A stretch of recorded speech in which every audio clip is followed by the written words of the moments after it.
এই কাহিনীর সমস্ত চরিত্র এবং ঘটনা সব কাল্পনিক। বাস্তবের জীবিত বা মৃত কোনো ব্যক্তি অথবা কোনো ঘটনার সাথে এর মিল থাকলে তা সম্পূর্ণ অনিচ্ছাকৃত এবং কাকতালীয়। ব্যবহৃত অপ্রকৃত এবং অলৌকিক ঘটনাক্রম পরিবেশনার উপক্রম মাত্র। কুসংস্কার বিশ্বাস করবেন না, কুসংস্কার ছড়াবেন না। একটা পুরনো শান্ত গ্রাম, যেখানে সন্ধ্যার পর সবাই আগে ঘরে ঢুকে পড়ে, কারণ গ্রামের প্রান্তে একটা পুরনো চালাঘর আছে যেটা নিয়ে বহু কাহিনী চলে আসছে।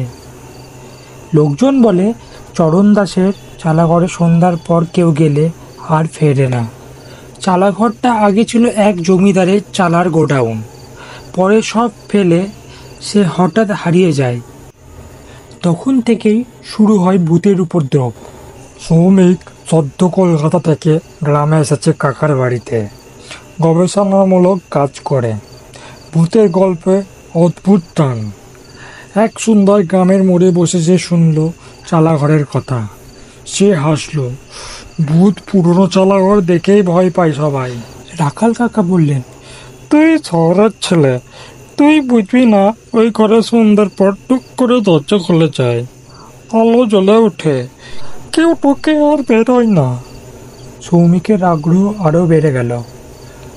রাতে সে ঠিক করলো একবার সে ঘরে ঢুকে দেখে আসবে। হাতে একটা টর্চ আর মোবাইল নিয়ে চুপচাপ চলে গেল চালাঘরের দিকে। চাঁদের আলোয় পুরনো চালাঘরটা অদ্ভুত ছায়ায় ঢাকা, চারিদিকে নিস্তব্ধ। সে সেই ঘরের দরজাটা ঠেলে খুলতে একটা ঠান্ডা হাওয়া বেরিয়ে এলো। ভেতরে ধুলোর গন্ধ, কিন্তু একটা অদ্ভুত মিষ্টি ধূপের গন্ধও আছে।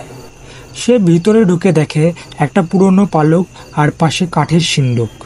হঠাৎ দরজাটা আপনি বন্ধ হয়ে গেল। টর্চটিও তখন হঠাৎ নিভে গেল। টর্চটি আর কাজ করছে না। ঘরের ভেতরে শীতল একটা উপস্থিতি, যেন কেউ তার ঘাড়ের পেছনে নিঃশ্বাস ফেলছে। একটা কাঁপা কাঁপা গলা শুনতে পেল সে, আমার সম্পত্তি কে নিয়েছে? আমি তো মরিনি। সে মোবাইলের আলো জ্বালিয়ে পেছনে তাকালো। কেউ নেই। সিন্দুকটা হঠাৎ খুলে গেল আর তার ভিতর থেকে একটা হাত বেরিয়ে এলো। হাতটা শুকনো, কালচে। সৌমিক তখন চিৎকার করতে গিয়ে দেখলো কণ্ঠরোধ হয়ে গেছে তার। পরের দিন সকালে গ্রামের লোকজন চালাঘরের সামনে সৌমিককে অজ্ঞান অবস্থায় পায়। গায়ে জ্বর আর মুখে একটাই কথা, চরণ দাস বেঁচে নেই, কিন্তু ফিরে এসেছে।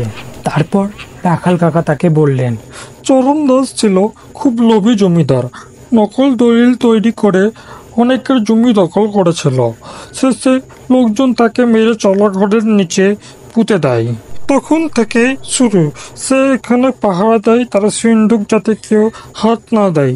সৌমিক ঠিক করলো যদি সত্যিই কিছু থাকে তাহলে তার আত্মাকে মুক্তি দিতে হবে। সে পুরনো জমির নথি খুঁজে পায়, যা প্রমাণ করে কতজনের জমি বেআইনি দখল করা হয়েছে। পঞ্চায়েতের সামনে সেই নথি উপস্থাপন করে, গ্রামবাসীদের সঙ্গে কথা বলে জমি ফেরত দেয়। চালাঘরের সামনে একটা ছোট্ট মৃত্যুস্মারক বসানো হয়। তারপর থেকে চালাঘরটা আর কখনো ভুতুড়ে কিছু দেখা যায়নি। এখন সেখানে মন্দির বানানোর উদ্যোগ চলছে। কয়েক মাস পর শ্রমিক আবার শহরে ফিরে যায়, কিন্তু যাওয়ার রাতে সে একটা স্বপ্ন দেখে। এক বৃদ্ধা দাঁড়িয়ে আছে চালাঘরের পাশে, মুখে হাসি আর চোখে জল, ধীরে ধীরে মিলে যাচ্ছে ধোঁয়ার মতো।